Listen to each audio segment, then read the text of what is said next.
مقتل میں رہے کس حال میں ہم، اب خواب میں بابا آئیں گے، اب خواب میں بابا آئیں گے، چاہے شام کا وہ زندہ ہووے میری سکینہ، اس طرح نہ رونا میری بچینا، اس طرح نہ رونا میری سکینہ، اس طرح نہ رونا۔ ہم جاتے ہیں ملنے بابا سے، اب لوٹ کے ہم کو آنا نہیں، ہم جاتے ہیں ملنے بابا سے، اب لوٹ کے ہم کو آنا نہیں، کچھ دیر لپٹ جا سینے سے، پھر باپ کا سینہ ملنا نہیں، سو جانا جہاں پھوپھیاں کہہ دے، سو جانا جہاں پھوپھیاں کہہ دے، چاہے شام کا وہ زندہ ہووے میری سکینہ، اس طرح نہ رونا میری سکینہ، اس طرح نہ رونا میری بچینا، اس طرح نہ رونا۔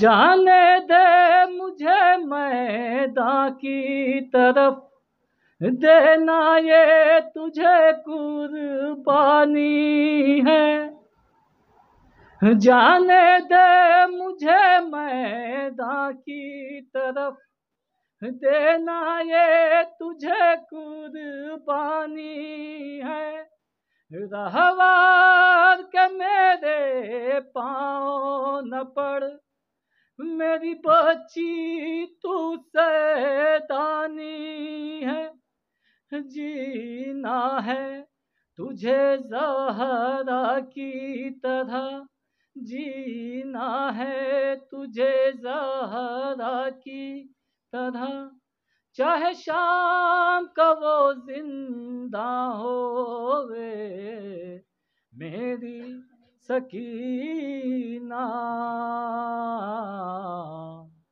اس طرح نہ رونا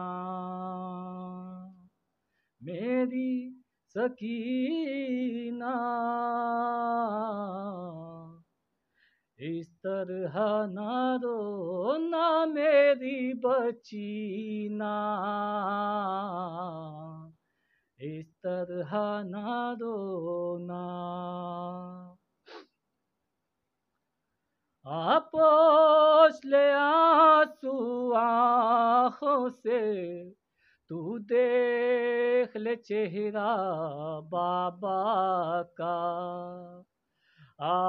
پوچھ لے آنسو آنکھوں سے، تو دیکھ لے چہرہ بابا کا، کل ہو سکتا ہے آ نہ سکے، پہچان لے چہرہ بابا کا، ہم ساتھ تیرا نہ چھوڑیں گے، ہم ساتھ تیرا نہ چھوڑیں گے، چاہے شام کا وہ زندہ ہووے میری سکینہ، طرح نہ رونا میری سکینہ، اس طرح نہ رونا میری بچینا، اس طرح نہ رونا۔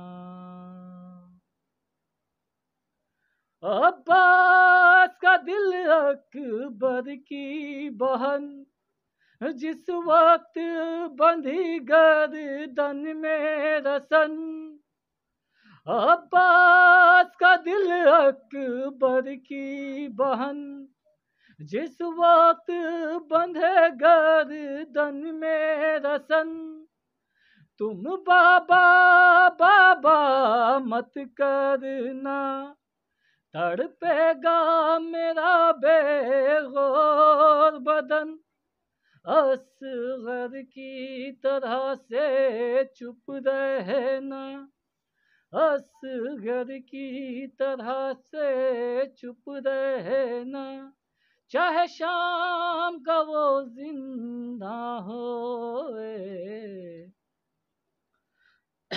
میری سکینہ، اس طرح نہ رونا میری سکینہ، اس طرح نہ رونا میری بچینا،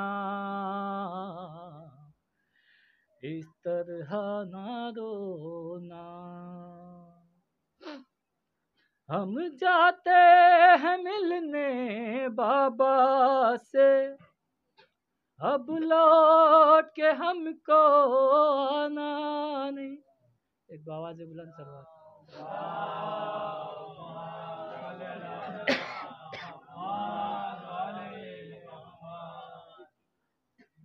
ایک بآواز بلند سلوات۔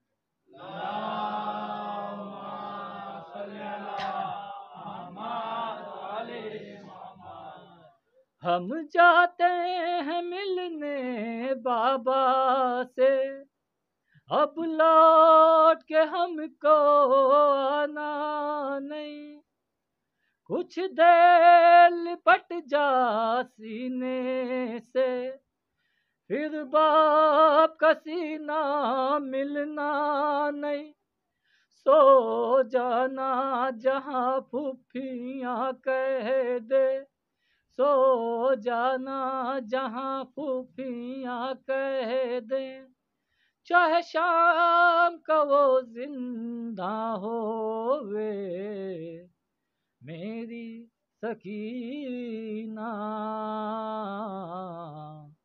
اس طرح نہ رونا میری بچینا، اس طرح نہ رونا۔ ایک بآواز بلند سلوات۔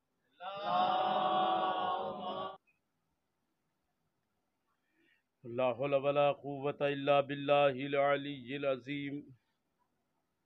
اعوذ بالله السميع العليم من الشيطان اللعين الرجيم، بسم الله الرحمن الرحيم، الحمد لله رب العالمين، الصلاة والسلام على أشرف الأنبياء والمرسلين، المخاطب بطه وياسين، سيدنا ومولانا ومولى الثقلين جد الحسن والحسين بالقاسم محمد، اللهم صل على محمد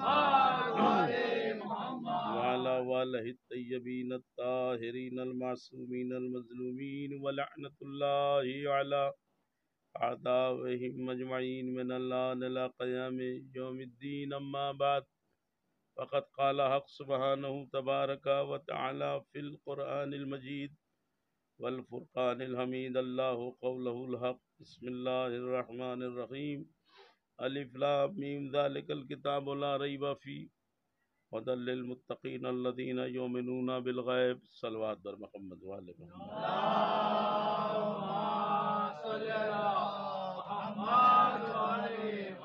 عزیزان گرامی قدر و معزز سامعین کرام و جملہ برادران ایمانی و اسلامی، قرآن کریم کے انتہائی مشہور و معروف آیہ کریمہ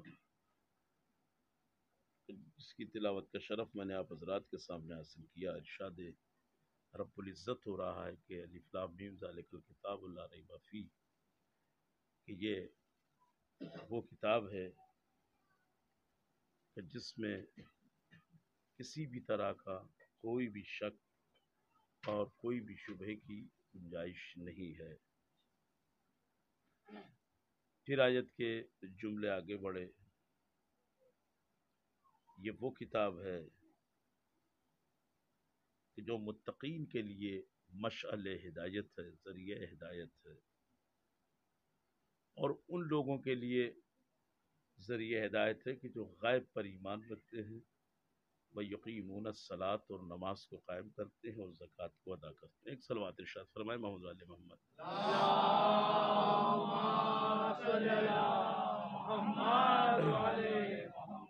اصل میں قرآن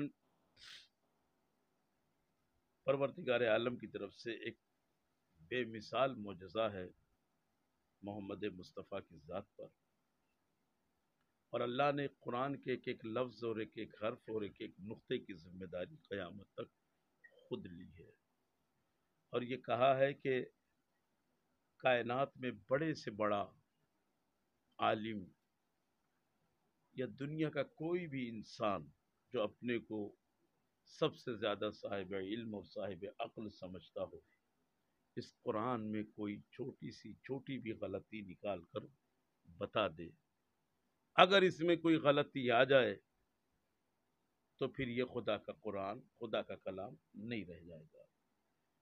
یہ اتنا بڑا چیلنج ہے کہ 1400 سال ہو گئے قرآن کے بارے میں جو اللہ نے دعویٰ کیا ہے، اس کے جواب میں آج تک دنیا کا کوئی بھی انسان کوئی چھوٹا سے چھوٹا بھی شبہہ لے کر نہیں آ سکا اور اس قرآن کا جواب نہیں دے سکا۔ یہیں سے اندازہ لگانا چاہیے کہ جب قرآن صامت میں اتنی استقامت ہے کہ دنیا آج تک اس کا جواب نہ لے سکی، تو پھر وہ کہ جسے اللہ نے قرآن ناطق کہا ہو، جسے اللہ نے قرآن ناطق کہا ہو، اور جو خود اس قرآن کا محافظ ہو، اس کی ذات میں اگر کوئی کمی نکالنے کی کوشش کرے تو کیسے ممکن ہے؟ دوسری بات اور میں تمیداً عرض کروں اپنے نوجوانوں کی خدمت میں کہ قرآن کریم اللہ کا صرف کلام نہیں ہے بلکہ اللہ کا قانون بھی ہے۔ غور فرمائیے گا، قرآن کریم صرف کلام ہی نہیں بلکہ اللہ کا قانون بھی ہے، اور یہ قانون پوری دنیا تک پہنچا ہے زبان رسالت سے۔ اگر آپ بیدار ہوں گے تو انشاءاللہ اس جملے کی قدر کریں گے۔ میں تمیداً چند جملے آپ کے حوالے کرنا چاہوں گا، اور یہیں سے آپ کا ذہن بھی انشاءاللہ کل کے لیے آمادہ ہوگا، اور کل کے بعد جو تقریریں ہوں گی میں چاہتا ہوں ذہن بن جائے کہ قرآن صرف کلام الہی نہیں بلکہ قانون الہی بھی ہے، اور یہ قانون الہی پوری دنیا نے محمد مصطفیٰ کی زبان سے سنا ہے۔ سب کو معلوم ہوا تو کہاں سے کہ جب حضور نے اس قانون کو بتایا اور بیان کیا تب لوگوں کو معلوم ہوا، اور آج اسی قانون کو حاصل کرنے کے بعد دنیا میں کوئی عالم بنتا ہے تو کوئی مفتی بنتا ہے تو کوئی مولوی بنتا ہے، کوئی قاری بنتا ہے، کوئی حافظ بنتا ہے۔ یعنی محمد مصطفیٰ نے اپنی زبان سے جو کلام سنا دیا اسے حاصل کرنے کے بعد لوگ بڑے بڑے عالم بن جاتے ہیں۔ تو ذرا اندازہ لگاؤ، جس زبان کو محمد مصطفیٰ نے کسی کی زبان میں دے دیا ہو یا کسی کے دہن میں دے دیا ہو، اللہ اکبر، ایک صلوات ارشاد فرمائے محمد علیہ محمد۔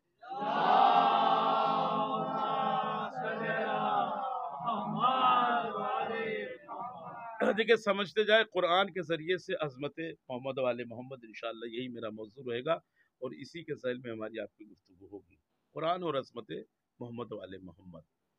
اب یہ قرآن جس کے لیے اللہ نے چیلنج کیا ہے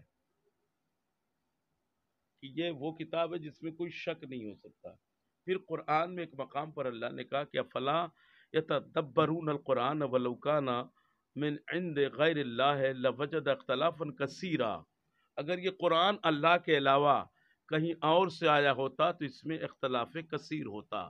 توجہ فرمائیے گا، 114 سورہ 30 پارے 6666 آیتوں میں اگر یہ اللہ کے علاوہ کہیں اور سے آیا ہوتا تو اختلاف ضرور پایا جاتا، مگر اللہ کی طرف سے آنے کی سب سے بڑی دلیل یہ ہے کہ اس کے 114 سوروں میں 6666 آیتوں میں کوئی اختلاف نہیں ملتا ہے۔ توجہ فرمائیے گا، تو ایک چیز اور معلوم ہوئی کہ اصول پروردگار یہ ہے کہ اس کی طرف سے جو چیز آئے چاہے وہ 114 ہو یا صرف 14 ہو،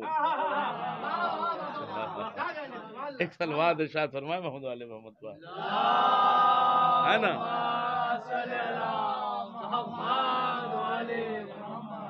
چاہے وہ 114 ہو چاہے وہ 14 ہو، ان میں کوئی اختلاف نہیں ہوتا۔ بہت ساری اس کی مثالیں ہیں، بہت ساری اس کی خصوصیات ہیں قرآن کے، جو میں آپ کی خدمت میں عرض کروں گا انشاءاللہ رفتہ رفتہ۔ اب یہ قرآن سارے مسلمانوں کے گھروں میں پایا جاتا ہے، کوئی بھی مسلمان ایسا نہیں ہے کہ جو قرآن اپنے گھر میں نہ رکھتا ہو، چاہے وہ باعث خیر و برکت کے لیے، باعث خیر و برکت سمجھ کے رکھتا ہو، یا ضرورتاً رکھتا ہو، یا پھر تلاوت کے لیے رکھتا ہو، مگر رکھتا ضرور ہے قرآن۔ اب میں مسلمانوں سے پوچھتا ہوں، یہ بتاؤ کہ اپنے گھر میں قرآن کیوں رکھتے ہو؟ کہ قرآن اس لیے رکھتے ہیں کہ چونکہ مسلمان ہیں۔ دنیا کہے گی کیسا مسلمان ہے جو گھر میں قرآن نہیں رکھتا؟ توجہ فرمائیے گا، تو پتہ چلا کہ قرآن بھی مسلمان کی ایک پہچان ہے، اور مسلمان یہ سوچ کے رکھتا ہے کہ اگر یہ گھر میں رہے گا تو اس میں خیر و برکت پیدا ہوگی، اور ایک ہماری پہچان بھی برقرار ہوگی کہ ہم گھر میں قرآن رکھتے ہیں اس لیے کہ ہم مسلمان ہیں۔ افسوس کی بات ہے، جو مسلمان کی پہچان ہو اسے تم قرآن سمجھ کے گھر میں تو رکھتے ہو، جو اس قرآن کی پہچان ہو،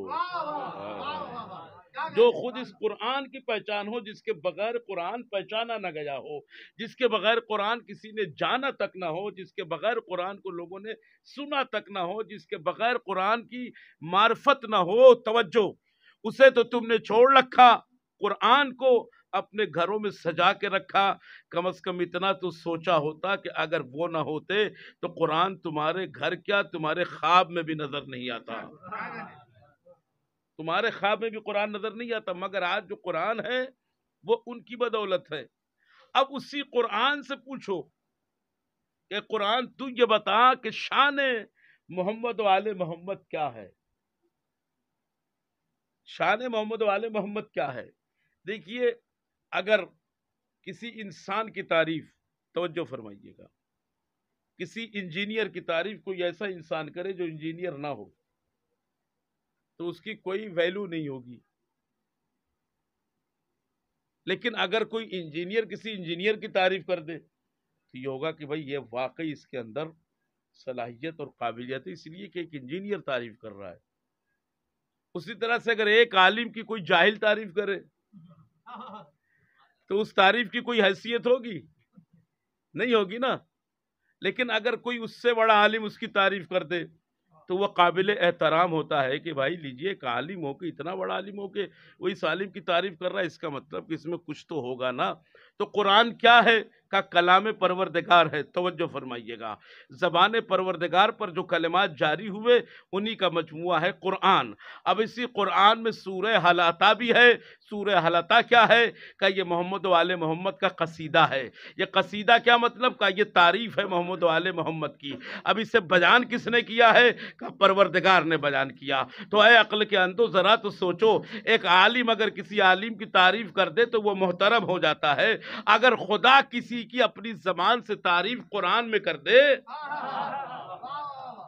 تو ذرا اندازہ لگاؤ جو سب سے بڑا ہے، جس سے بڑی کوئی ذات نہیں ہے کائنات میں، وہ خدا محمد والے محمد کی تعریف قرآن میں بیان کر رہا ہے، اور قرآن میں بیان بھی کیا ہے، تم اسے پڑھ بھی رہے ہو۔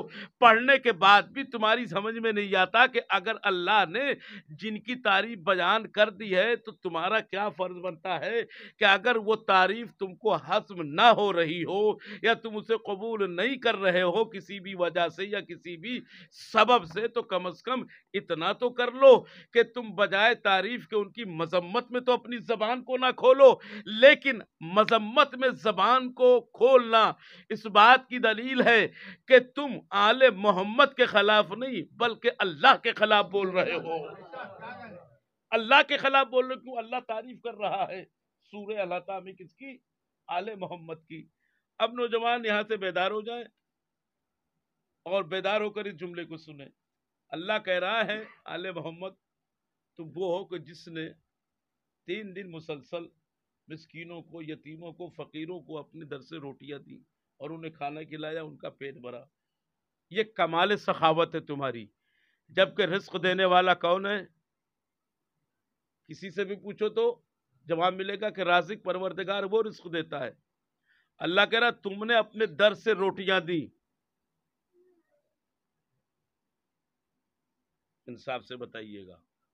اللہ کہہ رہا ہے کہ تم نے روٹیاں دی، اے پروردگار تو کیوں کہہ رہا ہے؟ روٹیاں نہ جانے کتنے دروازوں سے دی جاتی ہیں، حسن بھائی غور کیجئے گا۔ نہ جانے کتنے گھروں سے لوگوں کو کھانے ملتے، روٹیاں بھی ملتی، پیٹ بھر کے کھا کے جاتے، مگر کسی کی شان میں آج تک کوئی آیت نہیں اتری، کوئی سورہ نہیں اترا، کوئی جملہ بھی نہیں آیا لوح محفوظ سے۔ اور یہاں آل محمد نے 3 دن روٹیاں کیا دے دی کہ تو نے پورا سورہ العطا جاری کر دیا۔ کہا سنو، جو دوسروں کے دروازے پر جا کر روٹیاں لے کر آتے ہیں وہ خود چل کے جاتے ہیں، میں کسی کو بھیجتا نہیں ہوں، مگر آل محمد کے در پر 3 دن فرشتوں کو میں نے بھیجا تھا۔ بھائی کہاں ہے آپ؟ میں نے بھیجا تھا کہ جاؤ اور وہاں سے لے کر آؤ۔ میرے بھیجے ہوئے کو انہوں نے روٹیاں دی، لہذا میرا فرض یہ بنتا ہے کہ جب میں نے روٹیاں منگوائی اور وہاں سے روٹیاں مل گئی تو فرض یہ بنتا ہے کہ میں ان کے کمال سخاوت کی تعریف بھی بیان کر کے پوری دنیا پر یہ واجب کر دوں کہ جب جب قرآن پڑھنا آل محمد کا قصیدہ تمہیں پڑھنا پڑے گا۔ اب دنیا کا کون سا حافظ ہے بغیر سورہ العطا کو حفظ کیے ہوئے وہ قرآن کو مکمل حفظ کر لے کا؟ ہو ہی نہیں سکتا ہے۔ اگر ایک آیت کو بھی چھوڑ دے تو وہ پورے قرآن کا حافظ نہیں کہلائے گا۔ تو سورہ العطا تو قرآن کا ایک سورہ ہے، تو سورہ العطا کو تو یاد اسے بھی کرنا ہے، حفظ اسے بھی کرنا ہے۔ انتظام پروردگار تو دیکھو کہ جن لوگوں کے دلوں میں عداوت اہل بیت ہے ان سے بھی العطا کی شکل میں آل محمد کا قصیدہ پڑھوا رہا ہے۔ صلوات پر محمد والے محمد۔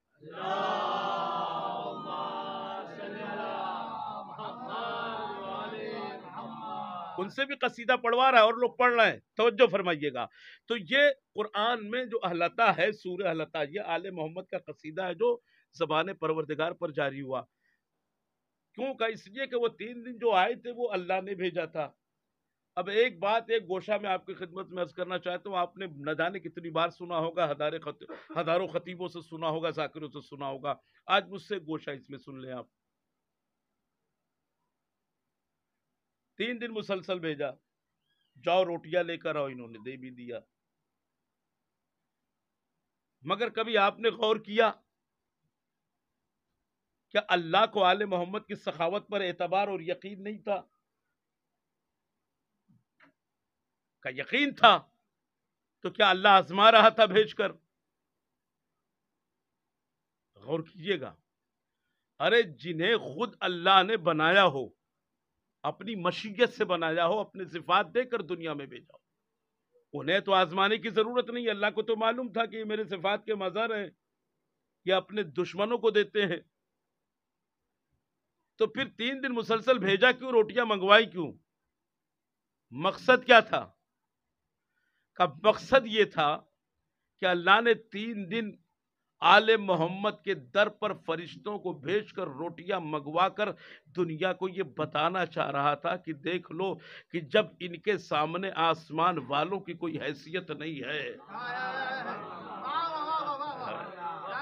ان کے سامنے جب آسمان والوں کی کوئی حیثیت نہیں ہے تو زمین پر رہ کر اگر کسی کے پاس تھوڑا سا مال آ جائے تو ان کے مقابلے میں اپنے کو غنی نہ سمجھنے لگے. صلوات پر محمد والے محمد. دیکھیے تب مسئلے تو ہوتی ہے. میں زیادہ وضاحت میں نہیں جاؤں گا اس لیے کہ وقت کم ہے. آج کی مجلس تھوڑی شارٹ ہی ہوگی انشاءاللہ. کل سے تفصیل سنیے گا. بس ایک گوشہ آپ کی خدمت میں عرض کرنا چاہتا ہوں. آئے فرشتے. کیا کہا؟ مسکین. مسکین کسے کہتے ہیں؟ جس کے پاس رہنے کو گھر نہ ہو اسے کہتے ہیں مسکین. فقیر دوسرے دن آئے تو کیا بولے؟ فقیر. فقیر کسے کہتے ہیں؟ کہ جس کے پاس اپنے گھر میں کھانے کو کچھ نہ ہو اسے کہتے ہیں فقیر. اب تیسرے دن آیا تو کیا کہا؟ یتیم. یتیم کسے کہتے ہیں؟ جس کے ماں باپ نہ ہو. وہاں فرشتوں کے ایسے بھی ماں باپ کہاں ہوتے ہیں؟ ہاں فرشتوں کے ایسے بھی ماں باپ کہاں ہوتے ہیں؟ فقیر اسے کہتے ہیں جو اپنے اہل و عیال کا خرچ نہ رکھے. فرشتوں کے بال بچے کہاں ہوتے ہیں؟ اب مسکین جس کے پاس رہنے کی جگہ نہ ہو. فرشتوں کے بعد آسمان جیسا مکان ہے. وہ یہ کیسے کہہ سکتے میں مسکین ہوں؟ مگر اللہ کہہ رہا جاؤ اور اپنے کو مسکین کہو. جاؤ اور اپنے کو یتیم کہو. جاؤ اور اپنے کو فقیر کہو. اللہ اکبر. فقیر کہو. پروردگار عالم یہ تو بتانا کیا چاہ رہا ہے فرشتوں کے ذریعے سے؟ کہا دیکھو بتانا یہ چاہ رہا ہے کہ جب تک آل محمد سے دور ہو جب تک تم یتیم بھی ہو مسکین بھی ہو فقیر بھی ہو. نعرہ حیدری. جب تک تم آل محمد سے دور ہو فقیر بھی ہو یتیم بھی ہو اور مسکین بھی ہو. اب جو کمال حیرت ہے وہ یہ کہ فرشتوں نے مانگا انہوں نے روٹیاں دی اور یہ لے کر بھی گئے. اور لے کر گئے اس کا ثبوت کیا ہے؟ بھائی سوال کیا جا سکتا نا واقعے کو پڑھنے کے بعد مولانا آئے تھے وہ فرشتے تھے روٹیاں لے گئے تو اس کا کوئی ثبوت بھی ہونا چاہیے دلیل ہونی چاہیے نا. بھائی قاسم بھائی کوئی دلیل ہے کہ فرشتے آئے روٹیاں لے کر گئے؟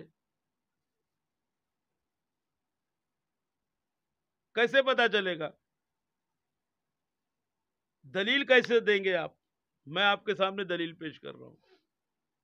مثلا میرا گھر ہے ممرہ میں. قاسم بھائی نے ایک کتاب منگوائی کسی کو بھیج کر وہ گیا اور اس نے کہا قاسم بھائی نے بھیجا ہے یہ کتاب چاہیے ہم نے دے دی. اب یہ کتاب قاسم بھائی تک پہنچی یا نہیں پہنچی مجھے کیسے پتا چلے گا؟ دوسرے دن معلوم ہوا خط آ گیا. ہم نے کہا یہ کیا ہے تو دیکھا قاسم صاحب نے اس میں شکریہ لکھا آپ کا بہت بہت شکریہ. اگر یہ شکریہ کا خط نہ آیا ہوتا تو مجھے یقین نہ آتا کہ میری بھیجی گئی کتاب قاسم بھائی تک پہنچی یا نہیں پہنچی ہے. ہائے بھائی کہاں ہے؟ تو بھائی توجہ فرمائے گا 3 دن تک جو روٹیاں دی گئیں وہ عرش پر گئی نہ گئی یہ یقین کیسے آتا؟ قسم خدا کا یقین نہ آتا اگر اللہ نے قرآن میں سورہ دہر کو نازل نہ کیا ہوگا. بھائی دیکھیں بڑا جملہ میں نے آپ کے حوالے کیا ہے. اللہ نے سورہ دہر کو نازل کیا ہے اور اس میں آل محمد کا شکریہ بھی ادا کیا ہے. شکریہ ادا کرنا اس بات کی دلیل ہے کہ اس نے جو منگوایا تھا وہ اس تک پہنچ گیا. اچھا شکریہ ادا کیا. اللہ نے سورہ دہر کو پڑھ لیجئے ولا جزان ولا شکورا اس میں آیت میں آپ کو ملے گا. اللہ نے شکریہ ادا کیا آل محمد کا کہ تمہارا شکریہ کہ ہمارے بھیجے گئے کو تم نے 3 دن تک مسلسل روٹیاں دے دی. میں اس کا شکریہ ادا کر رہا ہوں. اے پروردگارا یہ روٹیاں زمین میں اگے ہوئے دانے سے بنی ہے. زمین تیری ہے زمین میں دانوں کو اگانے والا تو ہے اسے فصل دینے والا تو ہے ابر رحمت نازل کرنے والا تو ہے تو سب کچھ تو تیرا ہے. شکریہ کیوں ادا کر رہا ہے؟ اللہ اکبر. شکریہ کیوں ادا کرنا کہ تم نے قرآن کو پڑھا نہیں برابر. اگر سورہ دہر کو برابر پڑھ لیا ہوتا تو سوال نہ کرتے. اچھا پروردگار میں دوبارہ پڑھ لیتا ہوں کہ پڑھنا غور کر لینا. ہم نے پہلے یہ کہا ہے کہ میں نے جنت کو تمہارے اس احسان کے بدلے میں تمہارے نام کر دیا ہے. اچھا پروردگار اب تو اور مسئلہ پیچیدہ ہو گیا. جب تو نے اس عمل کے بدلے میں اہل بیت کے احسان کے بدلے میں جنت ان کے حوالے کر دی ہے، تو اب شکریہ ادا کرنے کی ضرورت کیا تھی؟ کہا تجھے خبر نہیں، جب عمل بڑا ہو اور احسان سے اس کی بھرپائی نہ ہو پائے تو پھر شکریہ بھی ادا کرنا پڑتا ہے۔ کہاں ہے؟ جب عمل بڑا ہو اور احسان سے اس کی بھرپائی نہ ہو پائے تو شکریہ بھی ادا کرنا پڑتا ہے۔ کیا کروں، آل محمد کا عمل اتنا بڑا تھا کہ اس کے مقابلے میں جنت چھوٹی نظر آ رہی ہے۔ صلوات محمد والے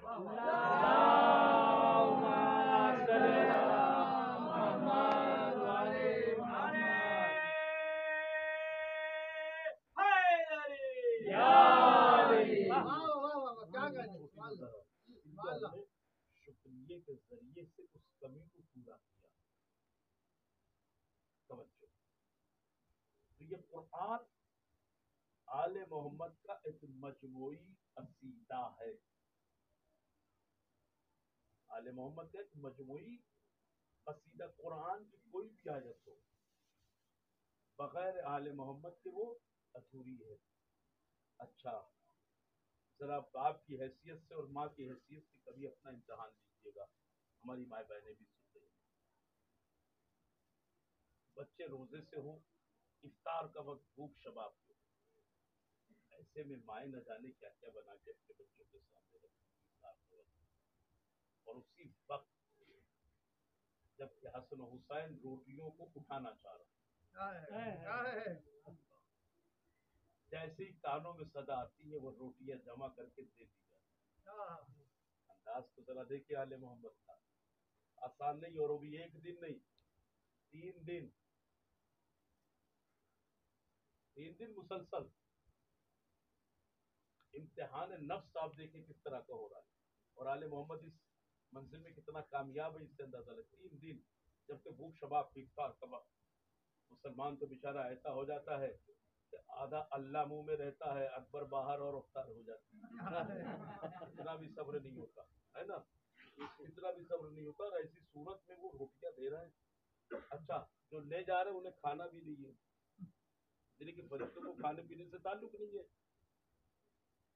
یہ تو اور مسئلہ ہے، انہیں نہ بھوک لگتی نہ پیاس، مگر روٹیاں لے جائیں گے۔ اب میری سمجھ میں یہ نہیں آ رہا ہے کہ یہ روٹیاں عرش کی زینت بنانے کے لیے لے جا رہے تھے یا سورہ حالتہ کی آیتیں انتظار کر رہی تھی۔ سلوات ارشاد فرمائے محمود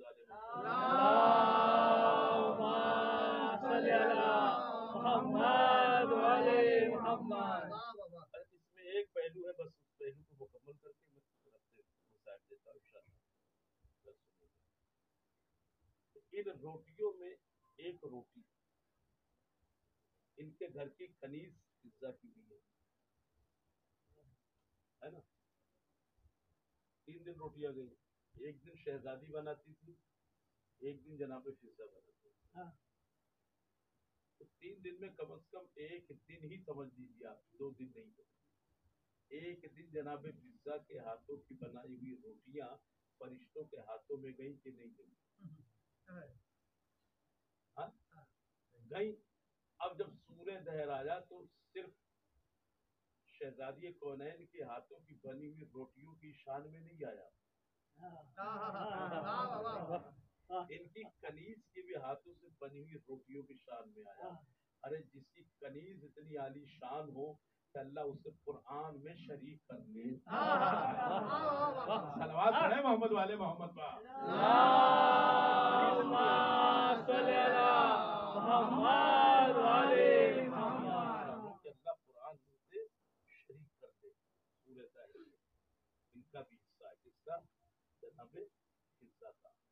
اب میں یہاں تک آ گیا ہوں تو چونکہ بات سے بات نکلے گی، مضمون طویل ہوتا جائے گا، رات بھی طویل ہو جائے گی، ساری نزاکتیں آپ کے سامنے ہیں، مجھے پہنچنا بھی ہے، کل کا بھی شیڈول ہے انشاءاللہ، تو تمام چیزوں کو سامنے رکھتے ہوئے زیادہ طویل نہیں کرنا چاہ رہا ہوں، اس لیے شارٹ میں جناب فضہ کی روٹیاں فرشتوں کے ہاتھ میں۔ اے کنگالو، ذرا تو تم سوچ لیتے، ذرا تم سوچ لیتے کہ جس کی کنیز کے ہاتھ کتنے پاکیزہ ہوں، اس سے پڑھ کے جملہ آپ کے حوالے نہیں کر سکتا، جس کی کنیز کے ہاتھ اتنے طیب و طاہر اور پاکیزہ ہوں کے ہاتھ کی بنی ہوئی روٹیاں فرشتوں کے ہاتھ میں گئی اور وہ جنت میں جا کے پہنچ گئی. جس کی کنیز کے ہاتھ سے روٹی مس ہو جائے, صرف روٹی مس ہو جائے تو وہ اتنی طیب و طاہر ہو جاتی ہے کہ وہ عرش پر جا کر عرش کی زینت اور جنت کی زینت بن جاتی ہے. تو ذرا سوچو کہ جن سے ان کے ہاتھ مس ہو جاتے ہیں.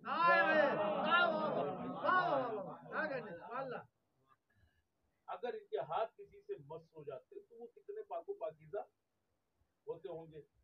اب جس جملے کے لیے میں نے یہ تمیز بنائی اور زحمت دیا, روٹیاں عرش پر گئی, قرآن نیچے آیا. اچھا, روٹیاں لے جانے والے بھی فرشتے, قرآن لانے والا بھی فرشتہ ہے. مگر ایک چیز سنیے گا, قرآن لانے والا ایک فرشتہ ہے, روٹیاں لے جانے والے 3 فرشتے ہیں. نہیں ایسے نہیں سمجھے بھائی, ذرا آپ انصاف سے بتائیے, ایک چیز کو اگر ایک آدمی اٹھا رہا ہے تو اس کا وزن زیادہ ہوگا یا 3 مل کے اٹھا رہے ہیں؟ ابھی بھی نہیں واضح ہوا. یعنی جسے 3 لوگ مل کے اٹھا رہے ہوں اس کا وزن اس ایک سے زیادہ ہوگا. تو قرآن کو لانے والا ایک جبرائیل ہے, روٹیوں کو لے جانے والے 3 فرشتے ہیں. اس کا مطلب یہ ہے کہ سورہ دہر کے مقابلے میں آل محمد کی سخاوت زیادہ وزنی تھی. صلوات اور محمد آل محمد.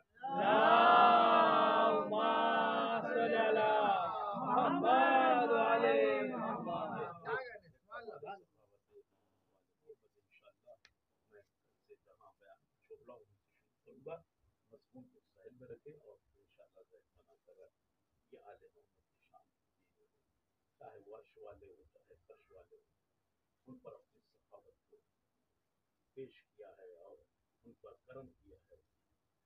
عجیب بات ہے, کبھی کبھی تاریخ سے سوال کرنے کا دل چاہتا ہے کہ جس کے دروازے پر کائنات کے ہر بھوکے کا پیٹ بھرا گیا ہو, اپنے بچوں کو بھوکا رکھا, جنہوں نے دوسروں کے پیٹ بھرے, انہوں نے کیا بگاڑا تھا کہ کربلا کے پتھر اللہ اکبر انہیں کی گود کے بالوں کو 3 دن کا بھوکا کیسا رکھا جا رہا. چاند رات ہے, آج حسین کے استقبال, آپ کے اپنے حسین آپ کے مہمان ہو اور آپ فریضہ میزبانی بھی ادا کر رہے ہیں. اے نوجوانوں, اے میرے بچوں, اے میرے بزرگوں, اے میرے بھائیوں, اے میری ماؤں, اے میری بہنوں, کسی سے بھی بے وفائی کرنا مگر حسین سے نہ کرنا, اس لیے کہ حسین نے تمہیں اس عالم غربت میں یاد رکھا ہے کہ جہاں پر انسان اپنے آپ کو بھی بھول جاتا ہے.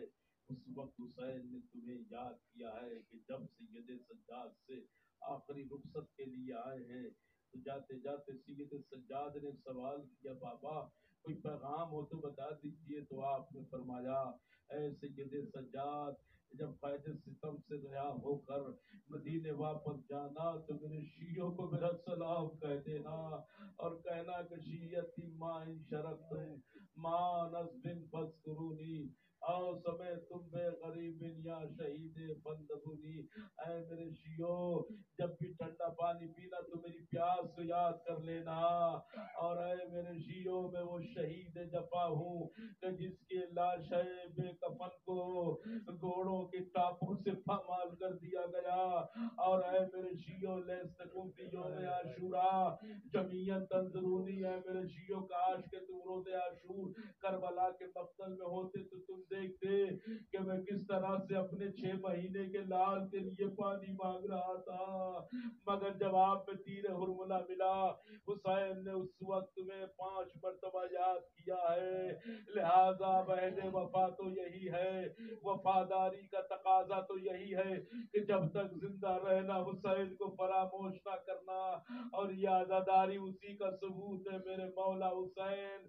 کل تم نے کربلا کے مقتل سے سلام کیا تھا, آج ہم اسی سلام کا جواب دے رہے میرے مولا.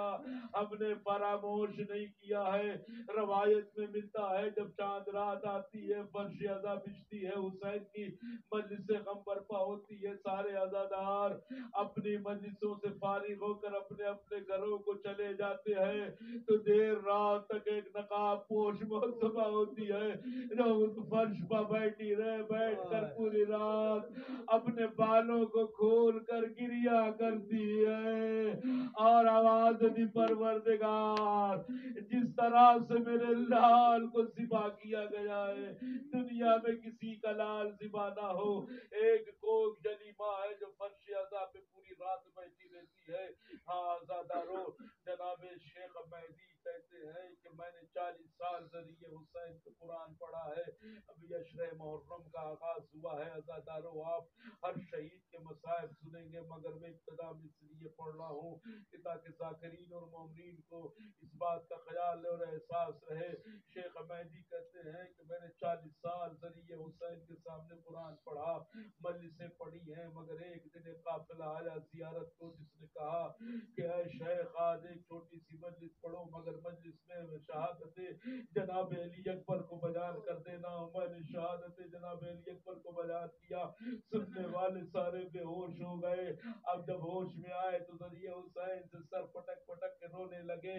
میں بھی فارغ ہو کر رات میں اپنے گھر چلا گیا. رات میں گھر پہنچنے کے بعد اپنے بستر پہ لیٹا تھا کہ اتنے میں دروازے پہ دستک ہوئی. اب جو دروازہ میں نے کھولا تو دیکھا ایک نقاب پوش موسمہ ہے جس کا ایک ہاتھ اس کی پسلیوں پر ہے ایک ہاتھ اس کی کمر پہ ہے. میں نے کہا اندر تشریف لائیے. وہ تشریف لائی اپنی جگہ بیٹھ گئی.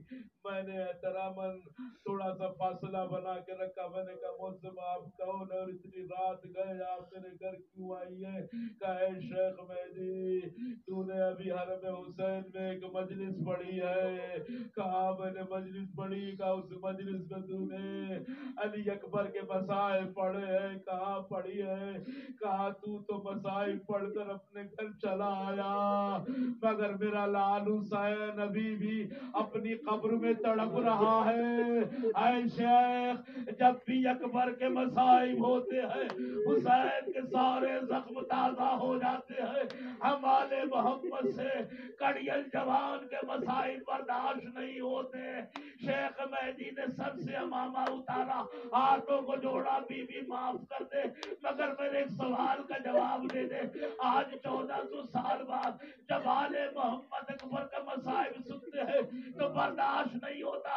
ذرا 1400 سال پہلے مقتل کربلا میں خود حسین نے اپنے کڑیل جوان کو کس طرح سے دیکھا ہوگا. ام لیلا نے اپنے چاند سے لال کے سینے میں پرچی کی علی کو کیسے دیکھا ہوگا. تبھی تو پوری زندگی آنکھوں میں اندھیرا چھایا رہا اور یہ کہہ کے روتی رہی اے میرے لال اکبر تیرے بعد ماں کی دنیا میں اندھیرا چھا گیا. سیعلم الذین ظلموا ای منقلب ینقلبون الی لعنۃ اللہ علی القوم الظالمین. انا للہ و انا الیہ راجعون.